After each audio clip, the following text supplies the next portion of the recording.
Shalom, shalom. Es un repaso, un estudio acerca del libro de Números, también un pasaje que viene en el libro de Éxodo, pero enfocado acerca un poco con la festividad que viene de Hanukkah.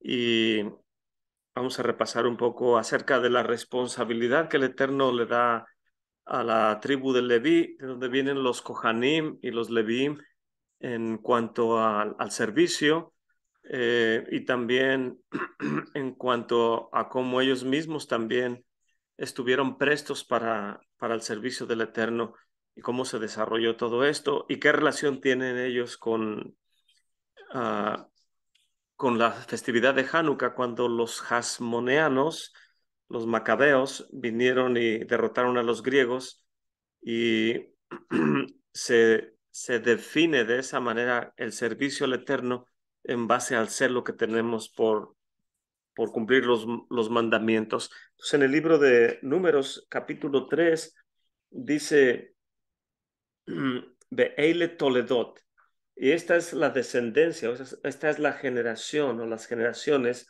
de Aharón y Moshe, en el día que habló el Eterno a Moshe en el monte Sinaí. Y estos son los nombres de los hijos de Aharón. El primogénito es Nadab y Abihu, Eleazar e Itamar. Estos son los nombres de los Benei Aharón, los Kohanim ungidos, quienes fueron investidos por él para oficiar como Kohanim. Y habiendo muerto Nadab y Abihu delante del Eterno al acercar un fuego extraño delante de Adonai en el desierto de Sinaí, hijos no tenían y oficiaron como Kohanim, Eleazar e Itamar durante la vida, perdón, de Aharón, su padre. Entonces, el versículo que es interesante aquí es acerca lo que está diciendo el capítulo 3, verso 1 dice, Eile Tobledot, estas son las generaciones de Aharón y de Moshe, pero no está mencionando a los hijos de Moshe, nada más está mencionando a los hijos de Aarón, y los sabios se preguntan, ¿por qué involucra en la familia de Aarón la escritura? ¿Por qué involucra a Moshe con Aarón y con los hijos de Aarón y no menciona a los hijos de Moshe si está hablando en referencia a descendientes de Aarón y de Moshe? Y esa es la pregunta que se hacen los sabios de Israel respecto a estos versículos. E inmediatamente después que dice esta es la descendencia, nos dice los nombres de los hijos de Aarón. Nadab, Abihu, los cuales murieron por el fuego extraño, y luego quedaron Eleazar e Itamar, y cómo fueron estos investidos para oficiar como Kohanim, y murieron Nadab y Abihu delante del Eterno por el fuego extraño que trajeron, y quedaron como Kohanim Eleazar e Itamar. Y el capítulo 5 continúa diciendo, le habló el Eterno a Moshe diciendo, acerca a la tribu de Leví y haz que comparezcan delante de Aarón el Cohen y lo sirvan, y que salvaguarden su encomienda y la encomienda de toda la congregación delante del Ohel Moed, o la tienda de reunión, para realizar el abodá del Mishkan, el servicio del Mishkan, y guardarán los utensilios de la tienda y la encomienda de los hijos de Israel para realizar el servicio del Mishkan. Entregarás los Leviim a Aarón y a sus hijos, entregados serán a él de parte de los Benei Israel. Entonces vemos aquí que se describe cómo cada grupo familiar, en este caso la tribu de Leví, es escogida para el servicio, pero son entregados para apoyar a los Kohanim.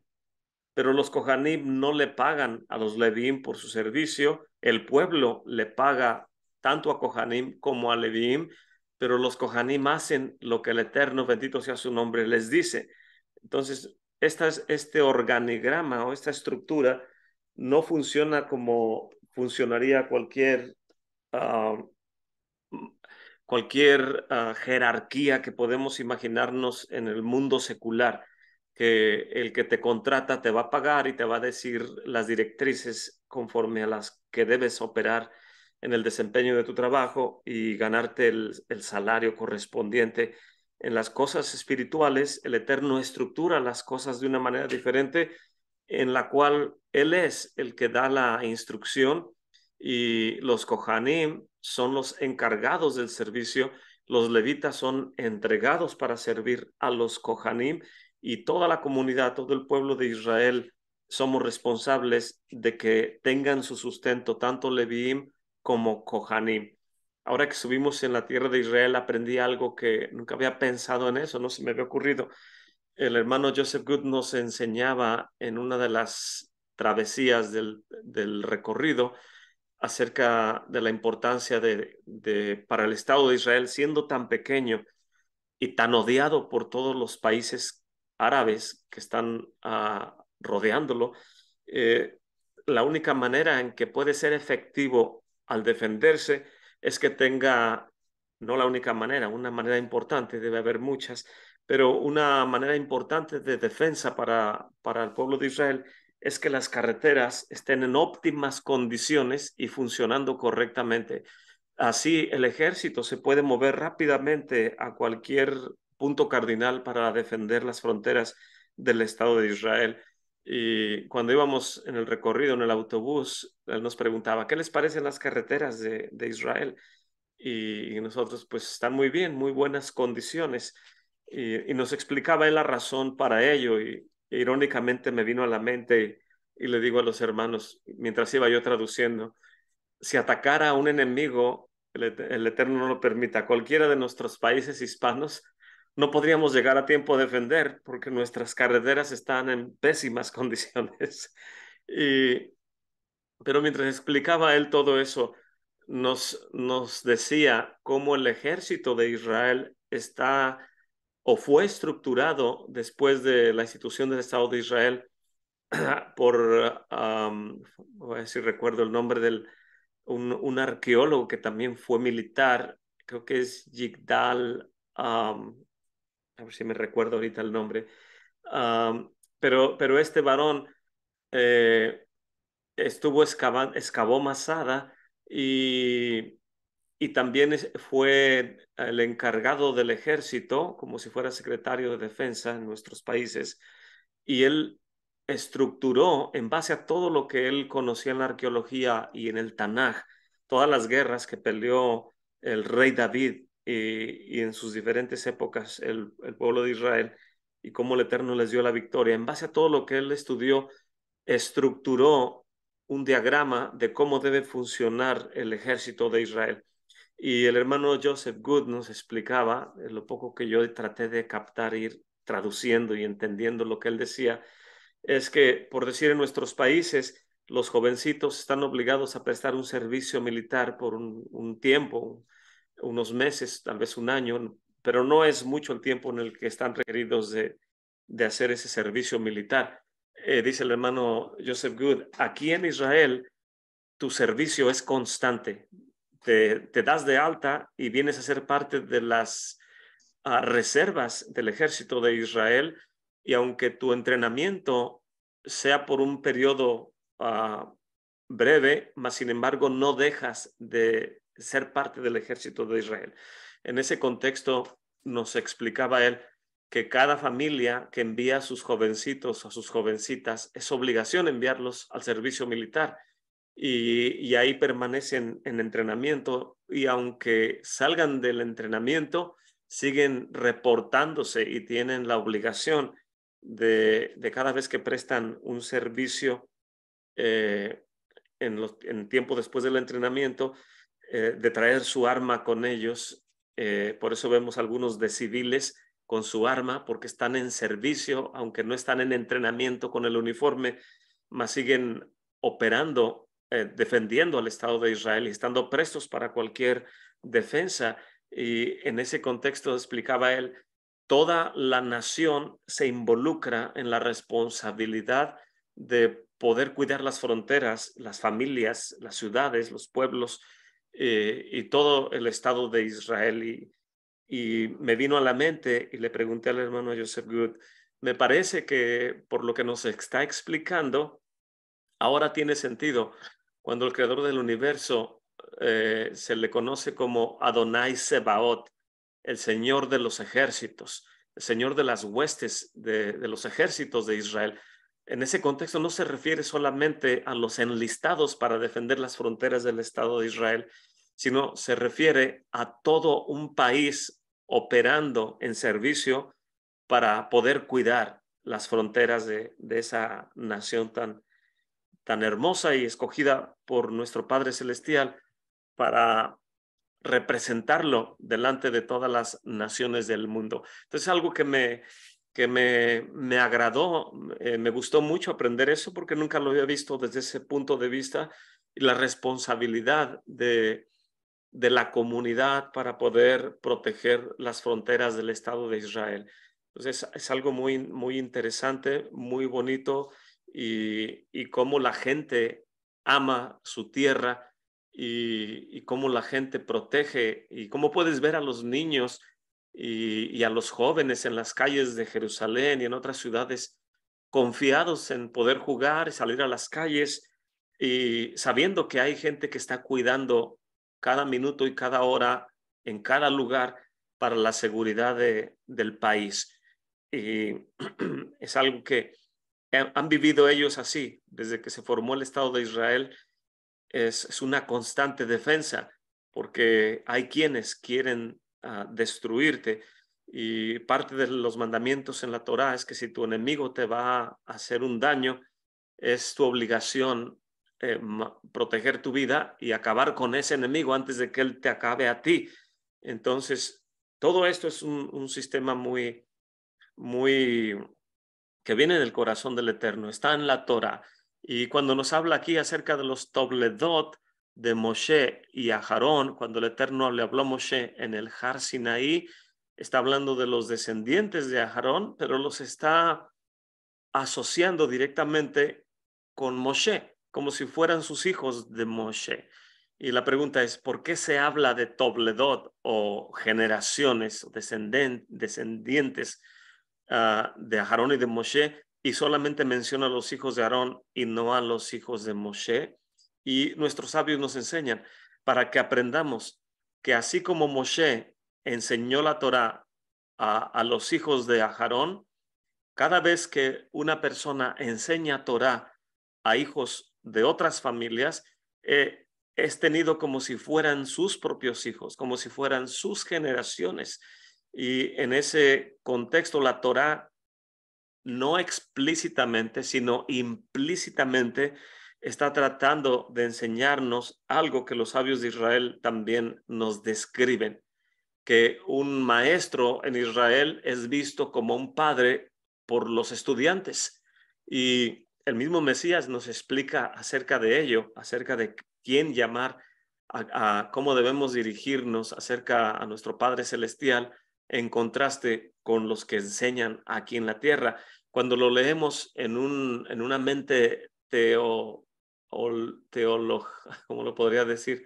Llena de teología, teologizada, no sé si se diga así la palabra, cuando la mente está embotada en la teología tradicional, como se nos adoctrinó durante miles de años, y leemos el texto sin saber el trasfondo cultural o religioso de cuando fue escrito ese pasaje, es fácil irse por cualquier camino o interpretarlo de una manera errónea. Y los sabios utilizan este pasaje que en el libro de Números capítulo 3 para enseñarnos la responsabilidad del que enseña Torah, así como la responsabilidad del que aprendemos la Torah. Y aún Rav Shaul, Pablo nos lo describe en muchas de sus cartas, cuando se refiere a los lectores o a la audiencia donde envió la carta diciendo, hijitos míos, está hablando como un padre a sus hijos. Y cuando se refiere, porque la Torah que me ha sido entregada, yo también se las he entregado a ustedes. Y porque mi evangelio, también se refiere él cuando está hablando de las buenas nuevas. Entonces, cuando uno hace propia a la Torá y hace propio la responsabilidad de llevar las buenas nuevas, tiene uno esa responsabilidad de instruir a los que escuchan como un padre enseña a sus hijos. Y estos pasajes nos enseñan acerca de ello. Cuando otra pregunta que podemos hacernos, cuando se convirtieron los hijos de Aarón en generación de Moshe, y nuestros sabios nos dicen en el Sinaí, cuando la Torá es entregada por medio de Moshe para que él instruya al pueblo. Además, el pueblo dijo que no nos hable el Eterno, no sea que muramos, que te hable él a ti y tú nos hablas a nosotros. Y en ese contexto, Moshe tiene la obligación de transmitir fidedignamente todo lo que escuchó, todo lo que vio, todo lo que fue instruido arriba de la montaña, para que al descender él transmita ese mensaje. En ese contexto le llamamos Moshe Rabbeinu, Moshe nuestro maestro, pero también Moshe no solamente es visto como un maestro, sino como un padre para con la nación de Israel, aunque no se le cuenta entre los patriarcas Abraham Avinu, nuestro patriarca, o Yitzhak Avinu o Jacob Avinu, los tres patriarcas, de los cuales el rey David le dijo al Eterno: todo trono tiene cuatro patas o cuatro ruedas, cada carreta tiene cuatro ruedas, y tu trono, tu carreta tiene tres, Abraham, Yitzhak y Jacob. Y el Eterno le dijo a David: ellos fueron probados y no pidieron ser probados. Y el rey David dice: pruébame, Señor. Y es tenido como la cuarta pata del trono de gloria, mas sin embargo no le llamamos al rey de Israel como, como un patriarca, no decimos David Hamelech Avinu, porque solamente se designa a aquellos que fueron puestos a prueba sin pedirlo, Abraham, Yitzhak y Jacob. Y el rey David viene a unirse a ellos tres, pero nos referimos a él como David Hamelech, que hasta cierto punto también el rey de Israel tiene la responsabilidad del sustento de la nación, de que haya pan en las mesas, de que los campos funcionen correctamente, que el pueblo esté protegido del ejército de Israel.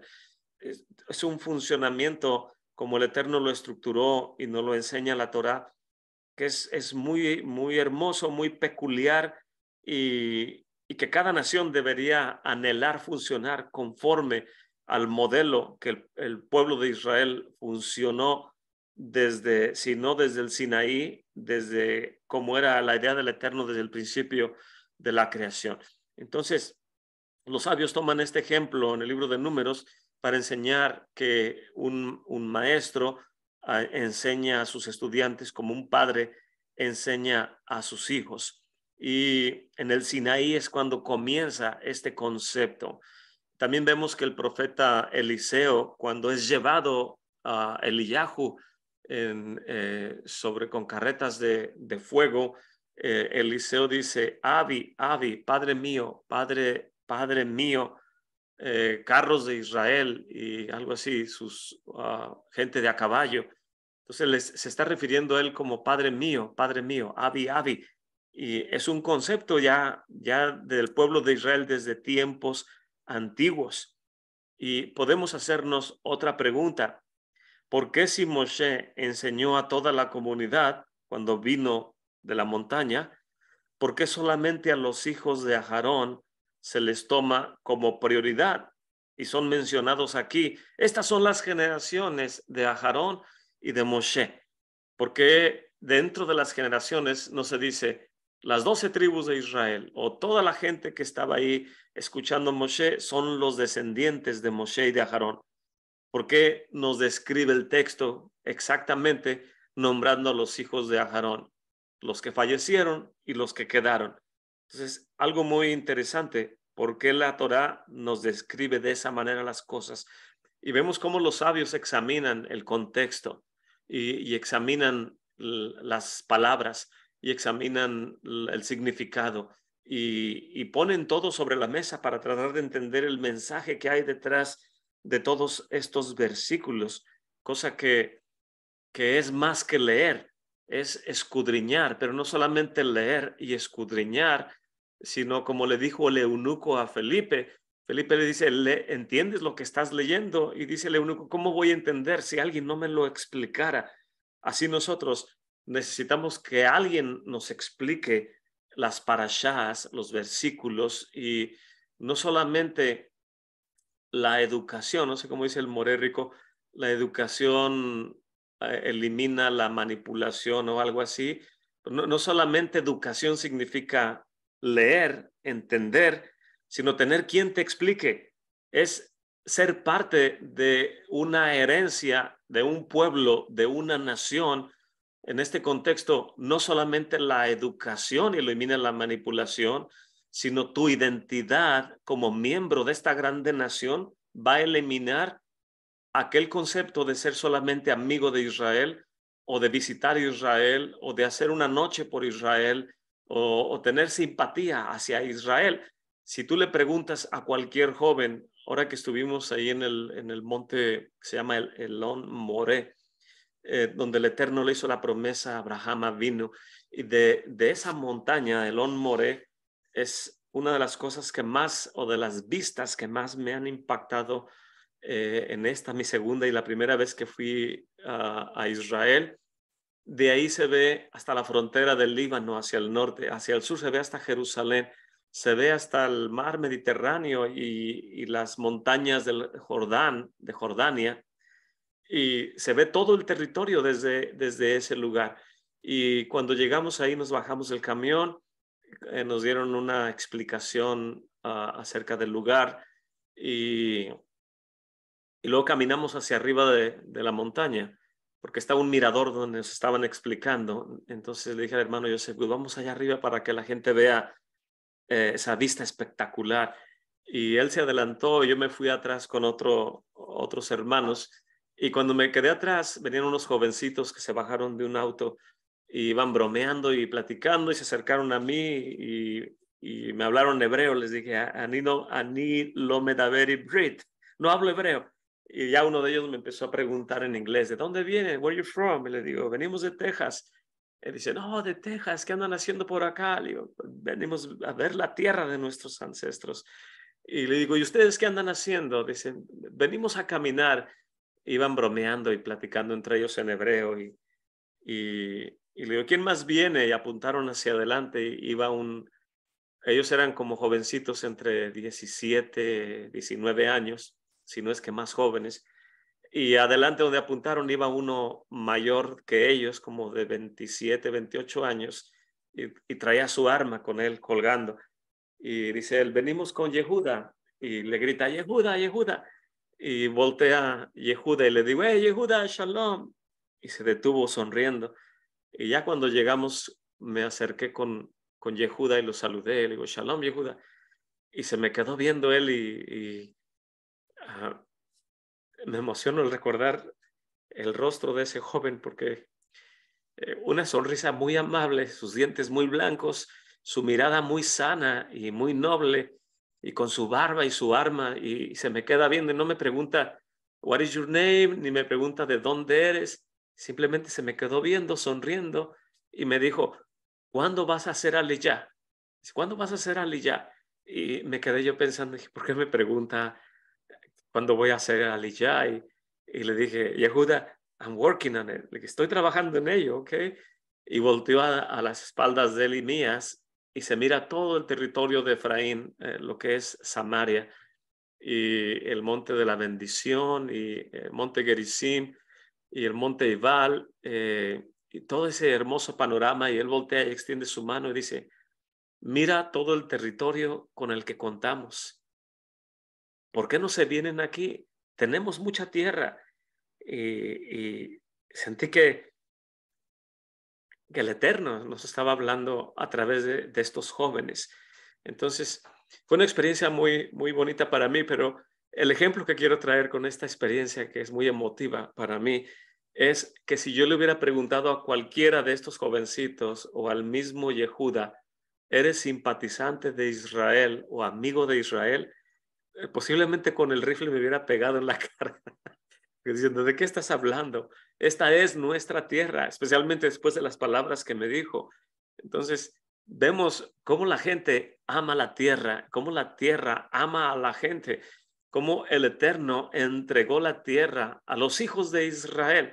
O sea, ese es nuestro territorio, y cualquier visualización o conexión menor que eso está muy mal, el pensar menos que eso, porque a veces nuestra mente nos juega ese engaño de que la tierra está allá y yo estoy aquí, la escritura está enfrente de mí, voy a interpretar el texto lo mejor que puedo, al final es lo único que puedo hacer, pero hay más cosas detrás de todo esto y en este caso involucra responsabilidad.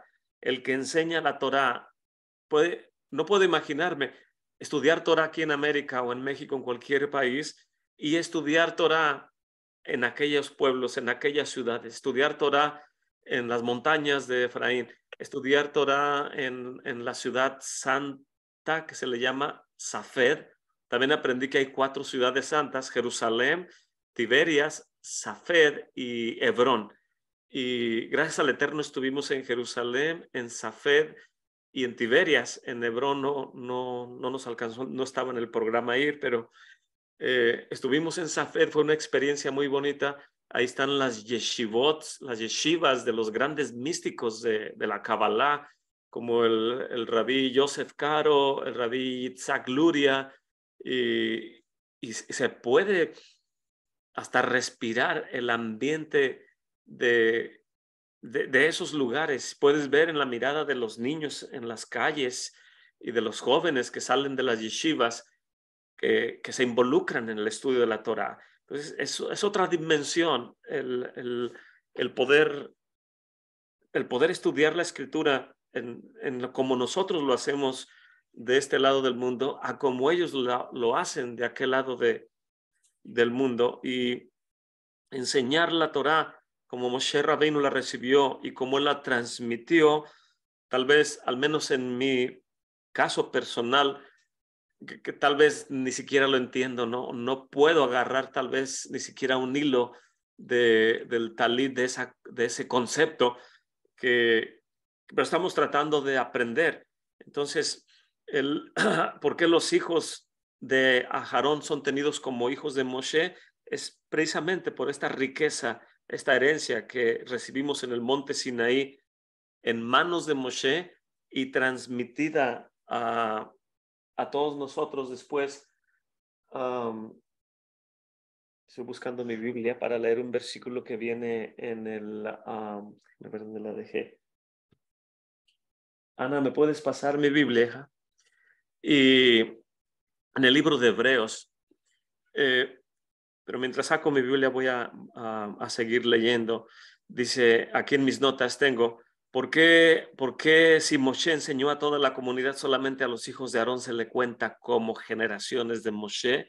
Y la respuesta es porque solo se le llama generación o descendientes a aquellos que están apegados al maestro o al rabí. Aquel estudiante que permanece constantemente con su maestro, aquel que está constantemente bebiendo la Torá o la enseñanza de un rabí o de un maestro, es digno que se le llame hijo de esa persona. Y es por eso que nuestro Mesías nos dice que no le llames a cualquier persona rabí y no llames a nadie padre, más que a nuestro Padre que está en el cielo. Pero en el contexto de estar aquí en la tierra estudiando, no quiere decir que no le puedes llamar maestro o en este caso patriarca a Abraham, a Yitzhak o a Jacob, o la de tu mamá si la tiene por ahí.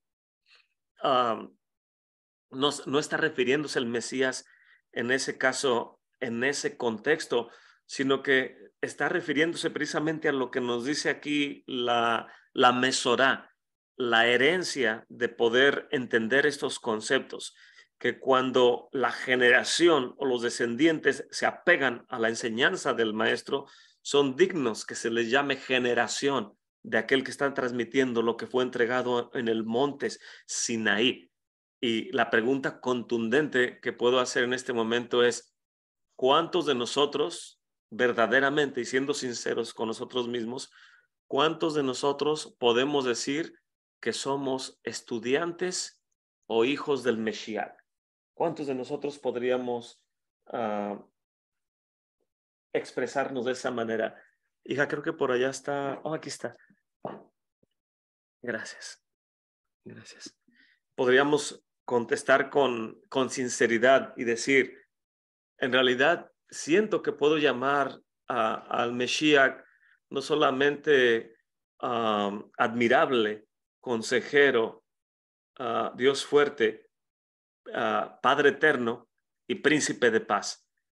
¿A cuántos de nosotros Él puede reconocer como fieles estudiantes de Él o fieles hijos de la Torá que Él vino a enseñarnos? Porque Él dijo, de cierto les digo, que Moshe dijo esto, mas yo les digo, está hablando como un maestro, como un rabino. ¿Cuántos de nosotros podemos decir que somos fieles estudiantes del Mesías Yeshua? ¿O a cuántos de nosotros puede Él reconocer como sus fieles estudiantes o hijos? O sea, tanto de aquí para allá como de allá para acá, ¿cómo podemos descifrar ese versículo? A nadie le llames padre, a nadie llames maestro, sino a tu Mesías. Y podría Él reconocernos como fieles estudiantes de su palabra, de su Torá, en base a nuestra conducta, en base a nuestro aprendizaje, en base a nuestros conceptos, en base a con quién nos conectamos, a quién seguimos, a quién le ponemos like o las páginas, los libros que compramos, el dinero que gastamos, la manera que comemos, todo lo que decimos hacer por amor a los mitzvots es en base a que podemos ser identificados como parte del pueblo de Israel o somos simplemente simpatizantes de la Torá y del pueblo de Israel, como mucha gente a veces erróneamente se les ha enseñado así, cosa que yo muchas veces enfatizo con celo, a veces puedo rayar en ser muy drástico o duro en las preguntas que hago y más que todo no lo hago por ustedes, me las hago a mí mismo también. ¿De qué manera funciono como hijo o como estudiante de Mesías o de los sabios de Israel y de qué manera transforma mi vida? O sea, no solamente por ustedes que me escuchan, sino por mí mismo. Me pongo en esa postura. Y el mismo Rav Shaul nos dice, porque en cuanto al Evangelio, yo los engendré. Está hablando como un padre a hijos. Entonces, hijitos míos, por cuanto vuelvo a estar en dolores de parto hasta que el Mesías se formen ustedes. ¿Y cuántos de los que compartimos Torah con una audiencia podemos decir que estamos de dolor hasta que el Mesías se forme en los que nos están escuchando? Son palabras muy serias, muy contundentes y que nos hacen pensar y tal vez decimos, oh, wow, no había pensado en ello, pero no es solamente que digamos, wow, no lo había meditado, sino es decir, wow, ¿qué voy a hacer a partir de hoy que escuché esto? Eso es lo importante en nuestro caminar. ¿Qué hacemos después de que entendemos que la educación erradica la manipulación? Pero ¿cómo puedo dejar de manipularme yo mismo con mis ideas que tengo en mi mente, aunque todavía no estudio con otros? O sea, vemos la magnitud de la lucha interior que cada alma traemos al estudio de la Torá y la responsabilidad que conlleva.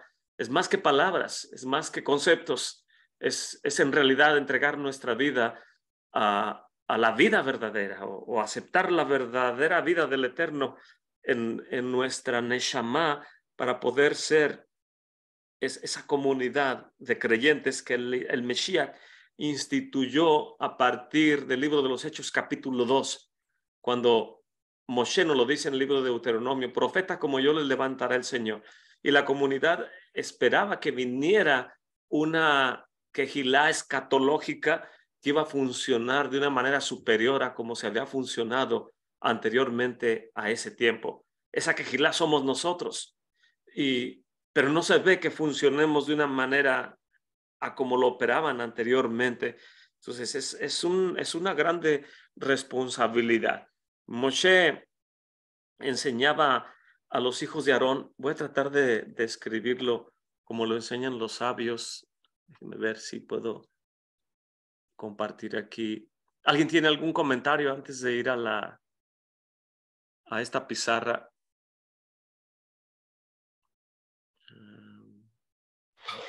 More, Sí, adelante, hermano. bueno, sí, yo he entendido esa parte que información creo que muchas personas o de muchos lados las podemos adquirir, pero la formación como tal es a veces más importante. Y si Hashem le dejó la Torah al pueblo de Judá, Pues creo que debemos de agarrarnos mucho de ese lado, del área de Judá. Incluso el Mesías nos enseña que, bueno, él nunca negó no haber tenido como un maestro, así yo lo entiendo. Y es como un principio de Torah, el siempre de tener un maestro. Sí, al menos un maestro. El libro de Pirkei Avot, los dichos de los padres, dice, ponte sobre ti un maestro. Es bueno tener un maestro, al menos uno, pero podemos tener varios maestros y, y todos nos enseñan la Torá bajo esas mismas directrices. Ninguno de nuestros maestros debe o puede tener la libertad o libertinaje de desasociar a la comunidad hoy en día del monte Sinai. Y nadie puede decir que somos diferente comunidad a la que está en la mente, en el corazón del Eterno, que se establezca. Y que para eso vino Mesías, para deshacer las obras de Hasatán y toda confusión, todo engaño, porque toda buena obra, toda buena dádiva proviene de lo alto, del Padre de las luces. Entonces, sí es muy importante lo que comenta nuestro hermano Yosef, que es una cadena de, de conexión. Y de hecho creo el Rambam, Rabbi Moshe Ben Maimónides en el Mishneh Torah habla de la cadena de sabios de Israel. O sea, él conectó varias generaciones el liderazgo de la Torah en ese contexto. Entonces, Judá tiene esa responsabilidad y ha hecho un excelente trabajo en lo que respecta a que la comunidad esté constantemente conectada con esta herencia. Como dicen los sabios, venimos sobre hombros de gigantes y desasociarnos de ellos es muy peligroso, muy riesgoso y puede resultar en algo no muy, que no nos trae cosas buenas. Pero al final de cuentas, cada quien es responsable de cómo va estructurando su caminar en el estudio de la Torah. El versículo que quería hablarles es en el libro de Hebreos, cuando habla de Mesías y en su relación con el liderazgo de Moshe. Pero el capítulo 2 de Hebreos dice, déjenme ver dónde estoy buscando.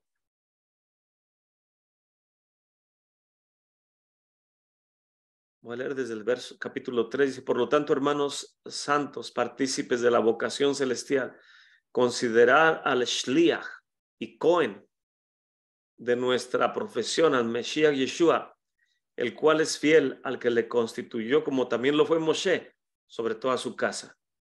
Porque de tanto mayor gloria que Moshe es estimado digno por cuanto tiene mayor dignidad que la casa, el que la fabricó. Porque toda casa es edificada de alguno, mas el que creó todas las cosas es el Eterno.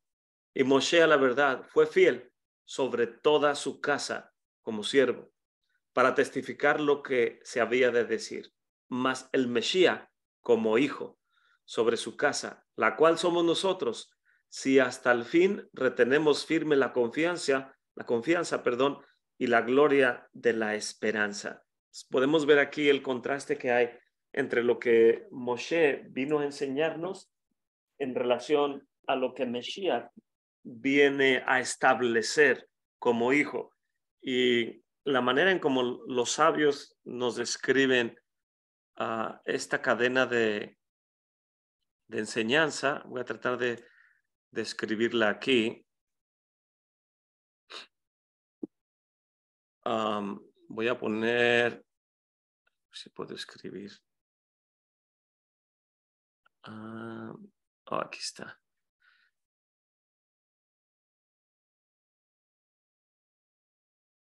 Ok. Moshe. Voy a poner, aquí voy a poner ay, Sinaí. Sinaí, vino Moshe del Sinaí. Vamos a poner la M como Moshe.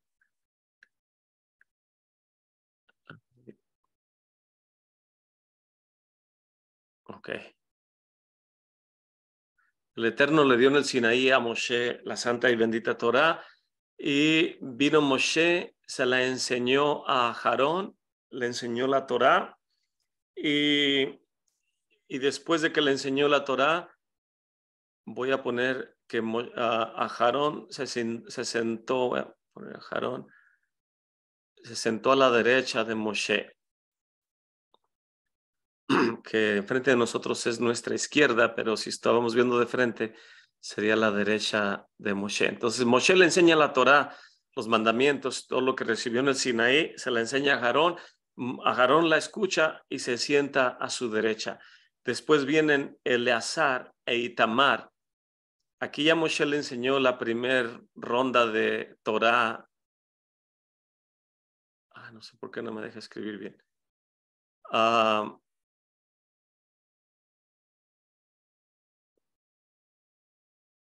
Aarón. Luego vienen Eleazar. Ok. Luego viene Eleazar e Itamar. Y Moshe les enseña la Torá a ellos. Quiero poner aquí un número 2, si no me deja. A ver.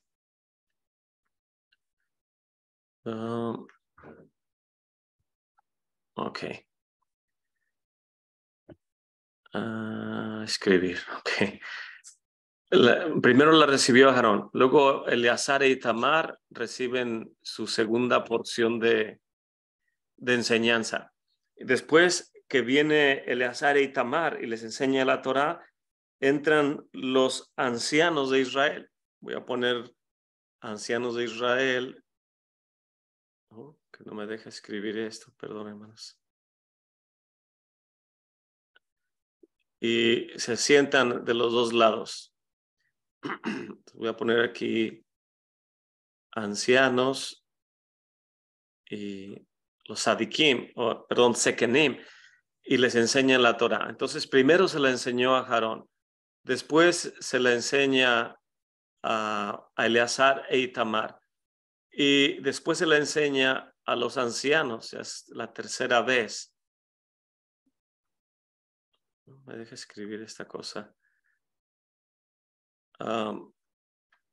Entonces ya es la tercera vez que enseña la Torá.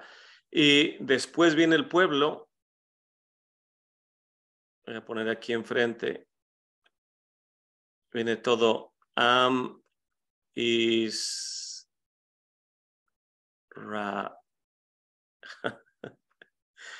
Israel. Y le enseña la Torá a todo el pueblo de Israel. Entonces tenemos ahí 4 veces Moshe le enseña a Aarón, le enseña a Itamar, a Eleazar por segunda vez. Luego vienen los ancianos, tercera enseñanza, y luego viene el pueblo de Israel, cuarta enseñanza. Cuando Moshe se la enseña a Aarón, es la primera vez que Aarón la escucha. Cuando la enseña Moshe a Eleazar y Itamar, a Aarón ya está escuchándola 2 veces. Cuando los ancianos de Israel entran, Aarón la está escuchando 3 veces, Eleazar e Itamar la están escuchando 2 veces, los ancianos 1 vez. Y cuando entra el pueblo de Israel, Aarón ya la escuchó 4 veces. Y los hijos de Aarón ya la escucharon 3 veces, los ancianos 2 veces y el pueblo de Israel 1 vez. Entonces, una vez que Moshe le enseñó 4 veces, sale del área de estudio y Aarón se hace cargo. Entonces digamos que Moshe ya no está. Ahora Aarón está a cargo. ¿Y qué es lo que hace Aarón? Se la enseña a sus hijos, Eleazar e Itamar, 1 vez. Y luego se la repite a los ancianos de Israel dos veces. Y luego se la enseña al pueblo de Israel 3 veces.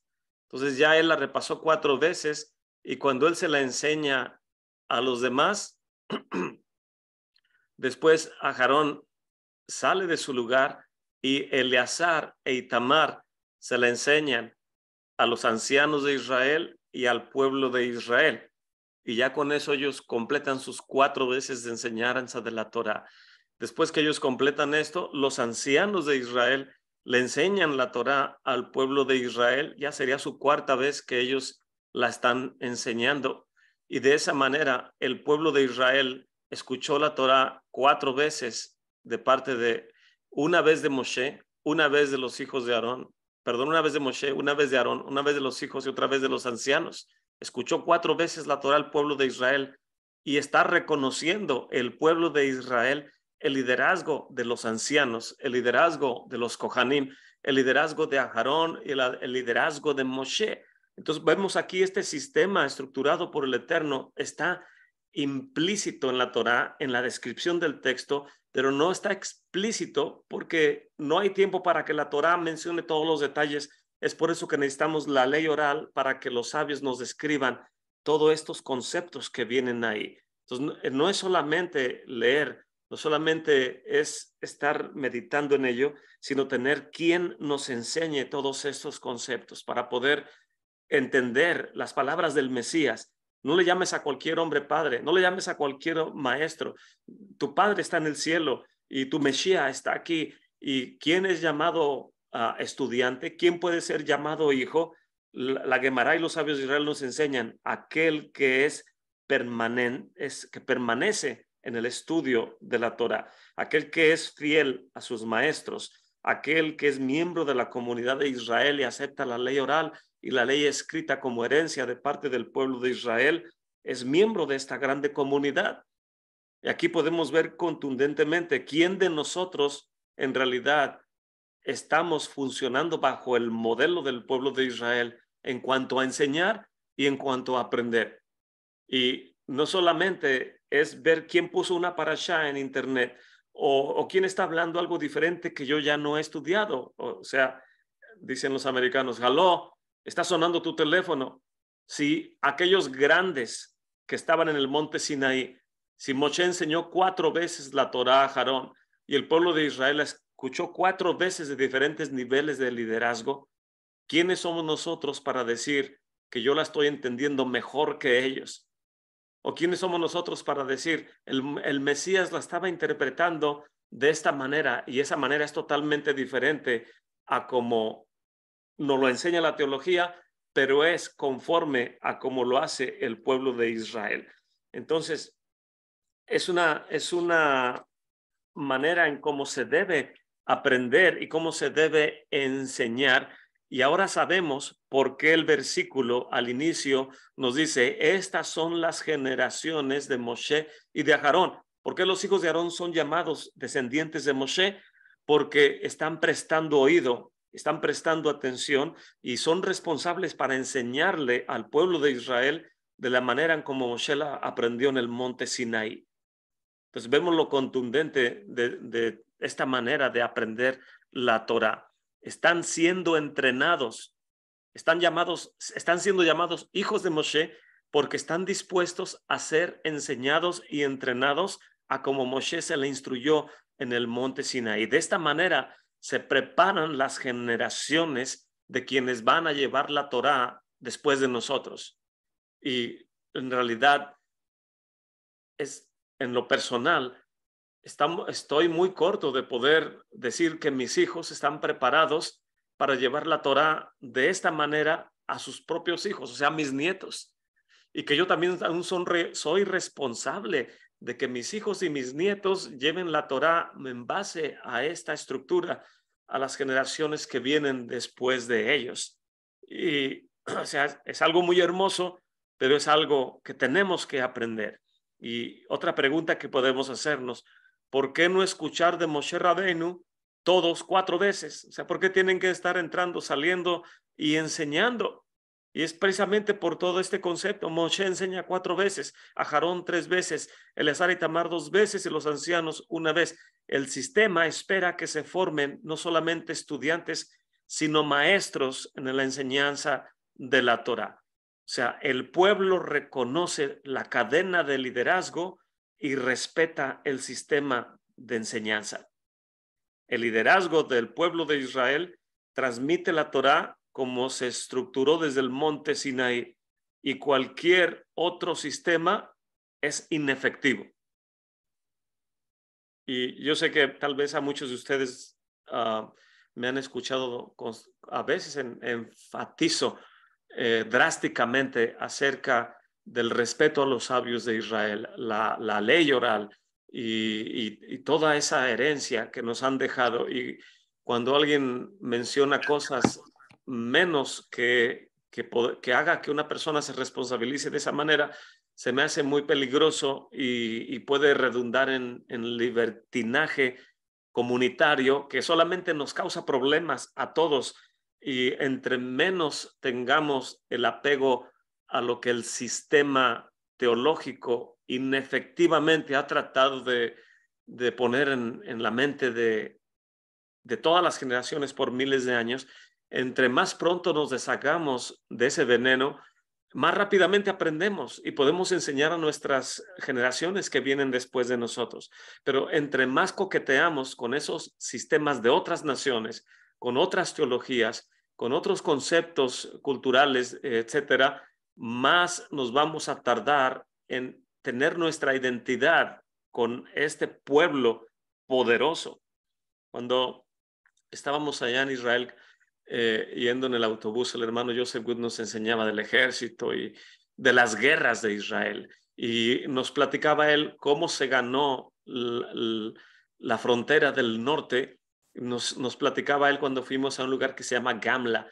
Parece ser un lugar desértico y se ve la montaña que parece joroba de camello, por eso se le llama Gamla, como de camello. Y ahí están las ruinas de la sinagoga y de la comunidad que vivía ahí antiguamente. Y cuando uno llega, se baja del camión, te paras en el mirador y estás viendo ahí y dirías, ¿qué habrá pasado aquí? ¿Por qué nos trajeron aquí? Y empiezan los labios del maestro a destilar sabiduría, historia, geografía, como clavos bien golpeados por un martillo que te está enseñando cómo deben ser las cosas. Uno llega no sabiendo nada, cuando menos acuerdas ya estás llorando. Y tan solo de acordarme, se me hace un nudo en la garganta. El hermano Joseph Good nos enseñaba y nuestro guía, Hanok Young, nos decían, la comunidad, cuando vinieron los ejércitos de Roma aquí en el norte y empezaron a atacar, esta es la frontera en el norte de Israel, en los altos del Golán. Quien penetre esta frontera puede llegar fácilmente al mar de Galilea y ya ahí es un canal abierto para tomar Jerusalén. Entonces es muy importante que no entren los enemigos. Y cuando llegan los romanos, la comunidad de Gamla les hace frente y nos enseña a nuestro maestro Joseph Good. Sabían que eran pocos y sabían que no eran pelea para el grande y feroz ejército romano, mas sin embargo no se rindieron, al contrario, prefirieron suicidarse aventándose por medio a través de de la caída vertical de esa cima antes de caer en manos de los romanos para ser torturados. Y dice él, ¿por qué pelearon lo más que pudieron y decidieron quitar su propia vida cuando ya no había nada que hacer? Dice, porque sabían que tenían que mantener ocupado al ejército romano lo más que pudieran, porque cada minuto, cada día y cada semana que se tardara el ejército romano en llegar a Jerusalén, le daba tiempo a las demás familias y demás pueblos para irse preparando. Entonces, sabían que iban a morir, pero iban a morir por al menos detener lo más que pudieran al ejército romano ahí.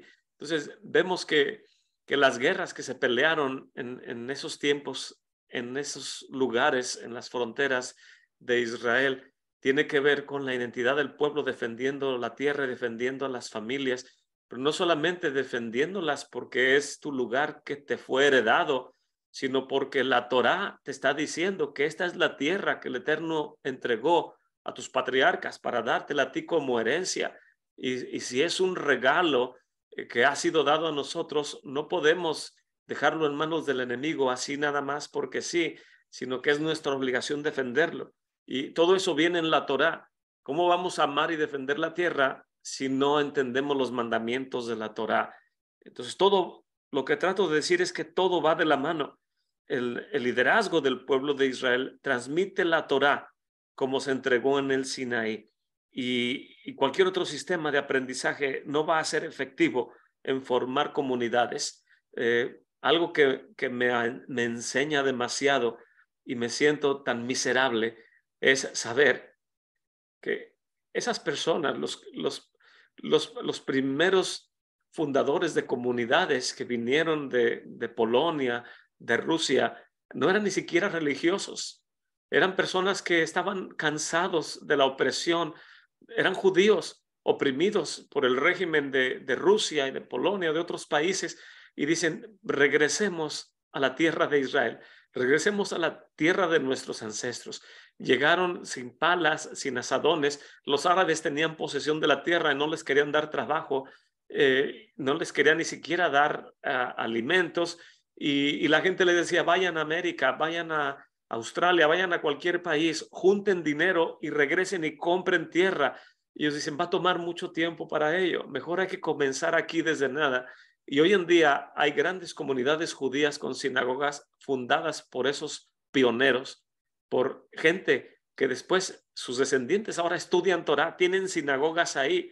Y la pregunta es, los no judíos que amamos la Torah, que somos Israel, ¿cuál debe ser nuestra responsabilidad en donde quiera que vivamos hoy en día? Sé que es difícil que estemos allá, como esos pioneros lo estuvieron, y muchos de ellos perdieron su vida formando comunidades y defendiendo la de los árabes y de los gente que malvivientes que abundaban en ese tiempo ahí y les robaba a la gente sus pocas pertenencias y aún así perseveraron para constituir comunidades y les digo que yo me siento miserable porque la pregunta es, cómo las congregaciones en Austin, en Dallas, en México o en Sudamérica o en donde quiera que nos encontremos, cómo podemos estas pequeñas quejilas, estos pequeños grupos de familias, cuál será la manera en que podamos unirnos para apoyarnos unos a otros y apoyar a la gente que está en Israel y poder sentir y saber que somos una sola nación y que no somos ajenos unos a otros. O sea, vemos la magnitud del problema que tenemos enfrente. La pregunta es, ¿qué vamos a hacer al respecto para que en los años que vienen seamos comunidades más fuertes? Al menos en cuanto a la observancia de los mandamientos.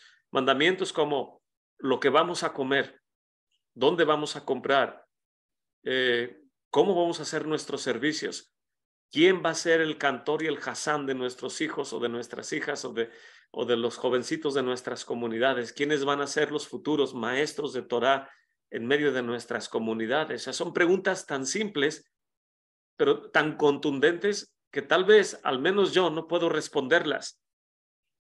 Y estos versículos nos enseñan un punto de partida. Y el liderazgo del pueblo de Israel tenemos esta responsabilidad. Aún el rey, que no es parte, en este caso, de la familia de Leví, de donde vienen los levitas y los Kohanim, imparte su aprendizaje de la Torá haciendo lo correcto para que el pueblo tenga alimento en los campos, para que la nación esté protegida, para que el funcionamiento del servicio en el templo en tiempos del rey David, de Salomón y de la dinastía davídica, todo funcionara correctamente. O sea, hay responsabilidad de Kohanim, de Levíim, del rey de Israel y del pueblo en general, de las 12 tribus. Todo funciona como un reloj y el templo es el corazón, es el palpitar de toda la nación. Y en base a todo ello, funcionamos y el Eterno nos da el sustento. Y cuando vino Yeshua, él escogió estudiantes, escogió a sus 12 y ellos iban a aprender o estaban aprendiendo a los pies del maestro. Pablo escogió a Timoteo y nosotros estudiamos unos con otros, pero no debe quedarse solamente ahí la cadena. Tenemos que perseverar en ser efectivos en toda esta herencia. Y en base a todo esto que estamos hablando, la tribu de Leví fue escogida para servirle a los Kohanim, a los descendientes de Aharón. No son empleados de los Kohanim, sino son puestos para apoyar a los Kohanim. Los Kohanim les dicen lo que tienen que hacer, pero los Kohanim no le dan su sustento ni su paga a los levitas. El pueblo le paga a los levitas y el pueblo le trae el diezmo a los levitas y los levitas le dan el diezmo del diezmo a los Kohanim. Los Kohanim tienen también lo que de parte del altar les corresponde, además de los bikurim, los primeros frutos, y de los demás regalos que la gente les puede traer durante el ascenso hacia el servicio cada semana en el santuario. Entonces vemos que es una estructura muy peculiar. Los levitas deben asegurarse que nadie debe de tomar el lugar de los Kohanim. Son los policías, son los guardias, son los guardaespaldas de los Kohanim. Tienen que asegurarse que los Kohanim funcionen y hagan su tarea. Y el pueblo de Israel debemos asegurarnos que los Leviim funcionen correctamente y no se preocupen de tener un sustento y de todas sus necesidades. El rey de Israel se asegura que las tribus o que todo el pueblo tengamos lo necesario para los campos y la cosecha, para el ganado, para que el templo funcione, los caminos. Es una estructura sumamente hermosa, pero que tenemos que irla aprendiendo. El Eterno le ordena a los Kohanim acerca del servicio. Los levitas le apoyan y el servicio no es como opera una fuerza de trabajo, como lo mencioné al principio, sino somos un equipo, somos un reloj y en la cabeza de ese equipo está el creador del universo, bendito es su nombre.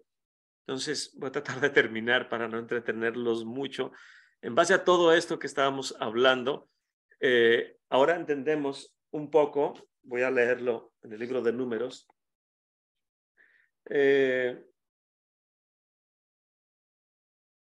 capítulo 3, verso 11. Y le habló el Eterno a Moshe diciendo, en cuanto a mí, he aquí que he tomado a los Leviim de entre los hijos de Israel en lugar de todo primogénito, el primero de la matriz de entre los hijos de Israel, y serán míos los levitas, porque mío es todo primogénito.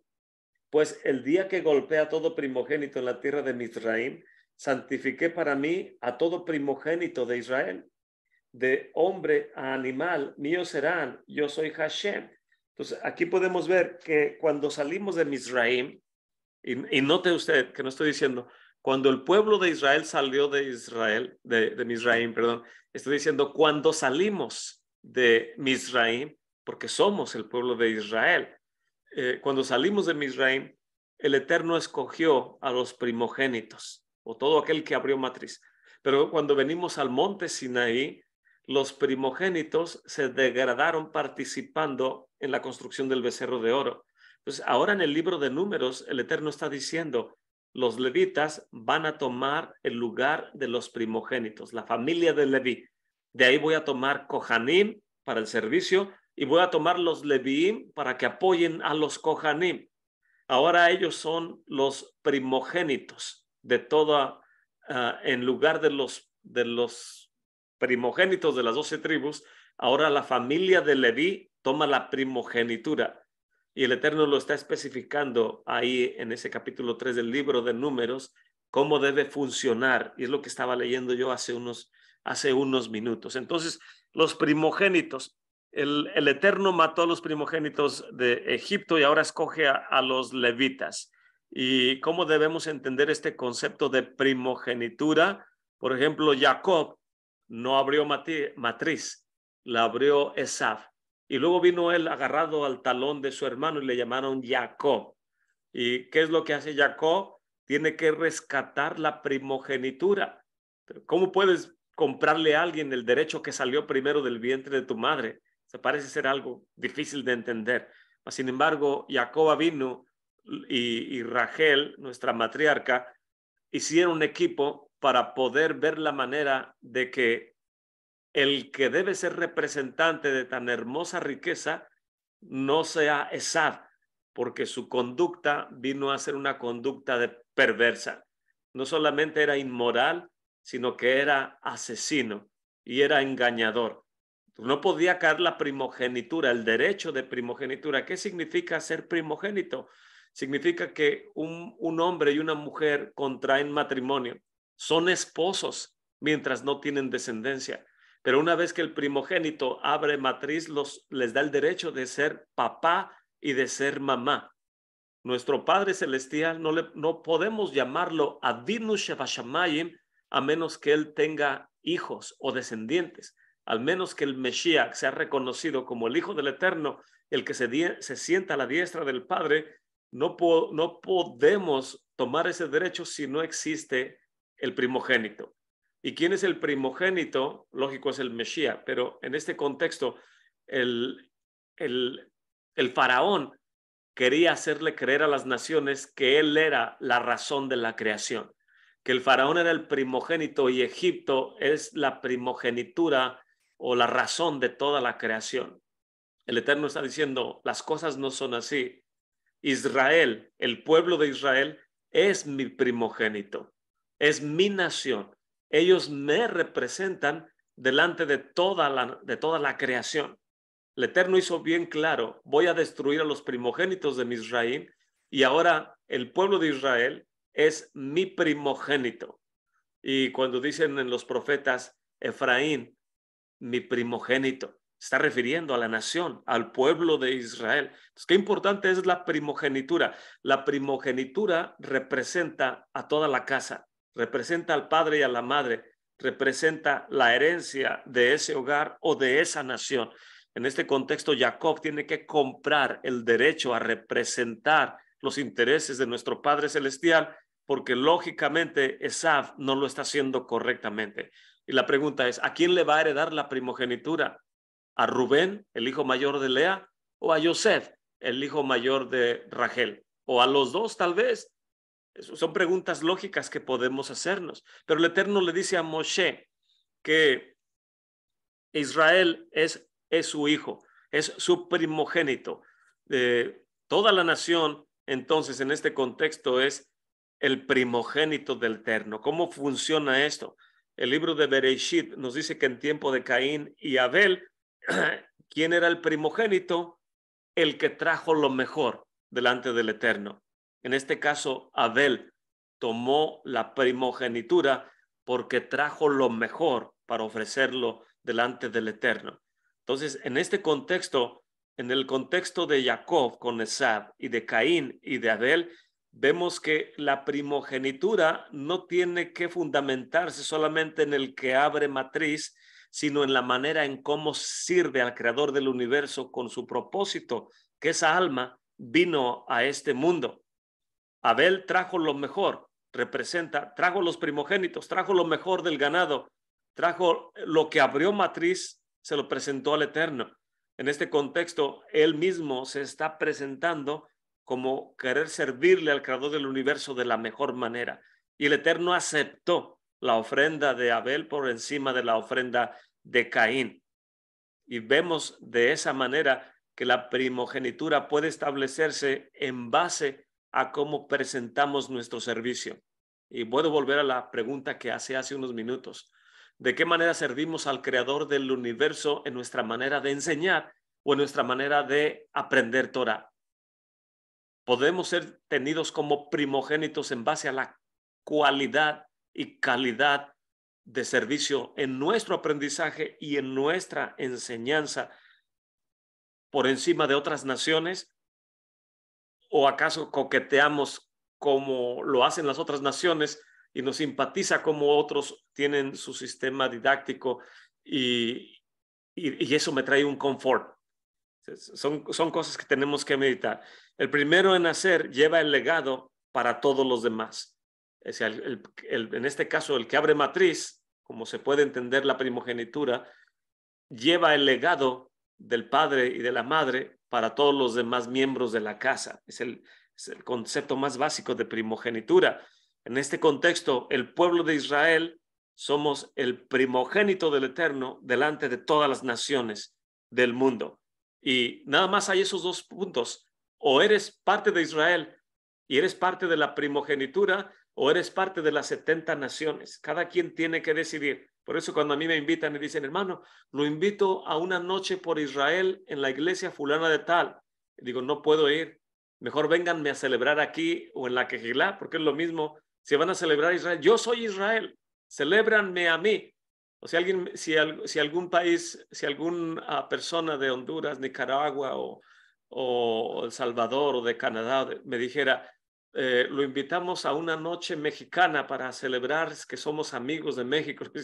Yo soy México, celébrenme a mí, invítenme a cenar a su casa y vamos a celebrar una noche por México. No tienen que ir a ningún lugar. Aquí está México representado. O sea, estoy tratando de utilizar un ejemplo sencillo acerca de algo tan contundente como la identidad de un israelita, de un miembro de la comunidad y de la manera en cómo aprendemos y enseñamos la Torah. En este contexto, Leví es lo mejor de lo mejor porque el Eterno lo escogió por encima de las otras tribus para que de ahí vengan los Kohanim y los Leví. Y ellos representan los intereses del Eterno. Y de entre todos sus intereses podemos ver cómo se fundamentan los Kohanim. ¿Quién fue el primer Cohen en la historia que nos narra la Torá? Es Melquisedec, quien los sabios nos dicen que era Shem, el hijo de Noach. Entonces, si Shem era Cohen del Elohim Altísimo operando en el área de Jerusalén, era un Cohen en Salem, en un lugar que se llamaba Paz, o en Jerusalén, en el monte Moría. ¿Por qué se le conoce a él como el Cohen del Elohim Altísimo si no es de los hijos de Aharón? Entonces, ¿cómo es posible que Melquisedec, el libro de los Hebreos nos dice que Leví es diezmado a través de la ofrenda, el diezmo que trajo Abraham vino delante de Shem, delante de Melquisedec? ¿Cómo funciona eso? ¿Cómo es que es Cohen si no es descendiente de Aharón? Y los sabios de Israel nos enseñan, es muy sencillo, porque Shem o Melquisedec decidió servir al Eterno y por eso es reconocido como un Cohen, un siervo del Elohim Altísimo. Y la pregunta es, si yo escojo servir al Elohim Altísimo hoy en día, ¿puedo ser contado como un Cohen del Eterno? La respuesta es no, porque eso es hoy en día algo que es entregado nada más a los Kohanim. Entonces,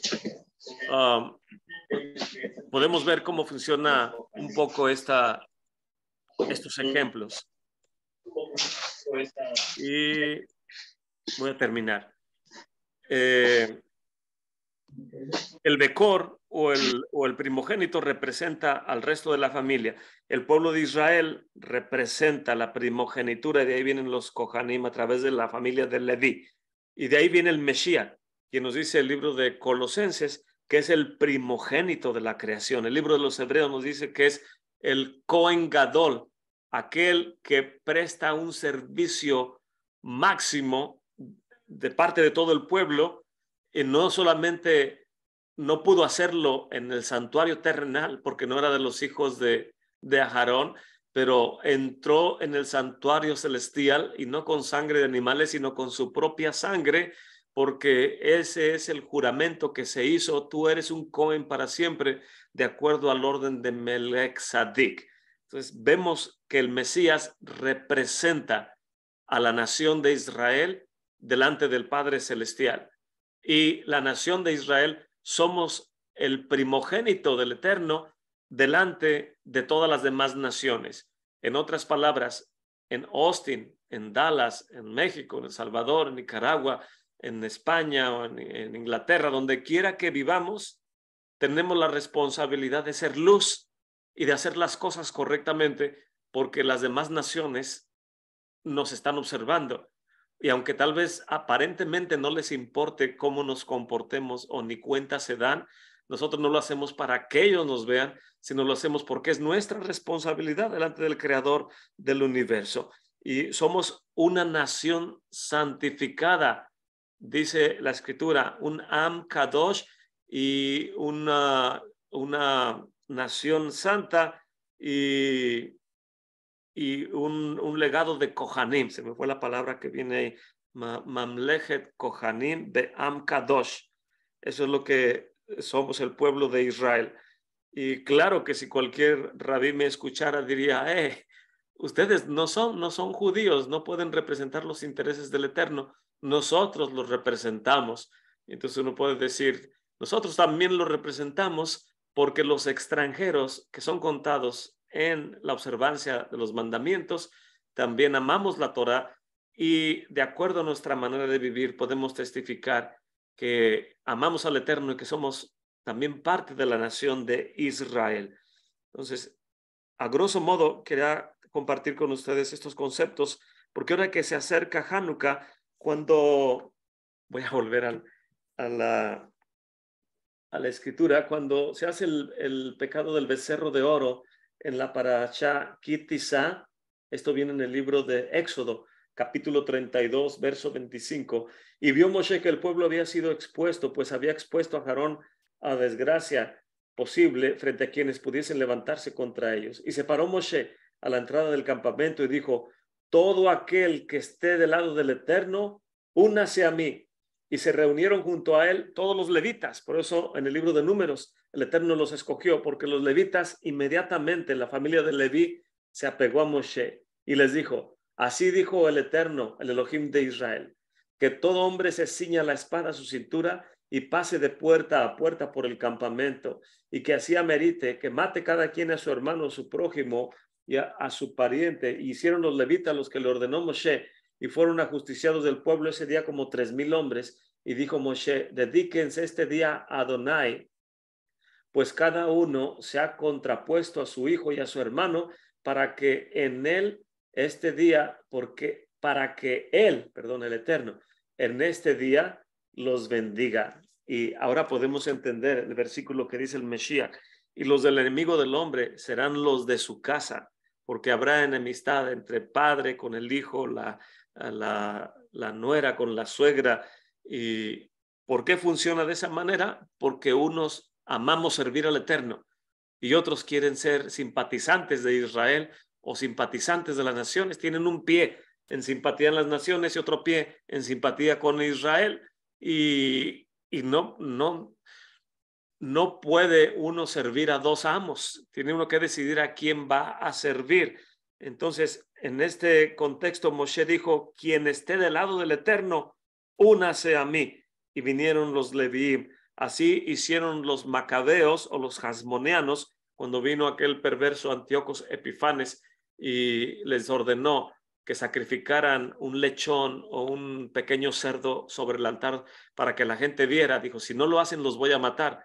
Y si ustedes lo hacen y la gente ve, la gente los va a imitar y van a someterse a los griegos. Cosa que creo que Matitillahu, el padre de el líder de los hasmoneanos, son Kohanim, tomó la lanza de un soldado romano y atravesó al Cohen, a uno de los Kohanim, que iba a hacer lo que le decían los griegos para que no los mataran. Y este anciano dijo, no, es preferible morir a transgredir los mandamientos del Eterno. Y le dio muerte a ese miembro de la comunidad de los Kohanim. Posiblemente pudo haber sido su familiar.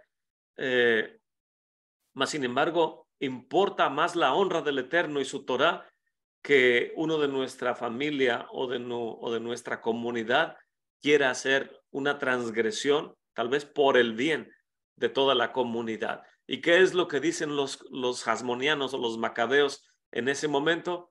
Todos los que estén del lado del Eterno, únanse a nosotros. Están utilizando las mismas palabras que Moshe Rabbeinu utilizó después del pecado del becerro de oro y los Levíim, la casa de Leví se unió a él. Ahora los Kohanim, la misma casa de Leví, está diciendo lo que dijo Moshe.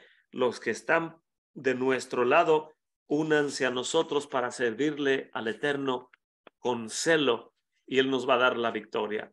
Y de ahí huyeron y empezaron a hacerle la guerra a los griegos y el Eterno les dio la victoria de tal manera que pudieron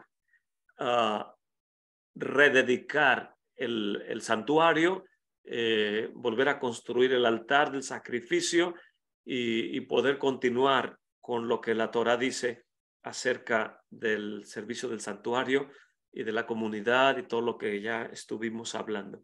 Entonces, espero que esta meditación sea de bendición para todos ustedes como lo fue para mí. Y no sé si alguien tenga una pregunta, hermanos.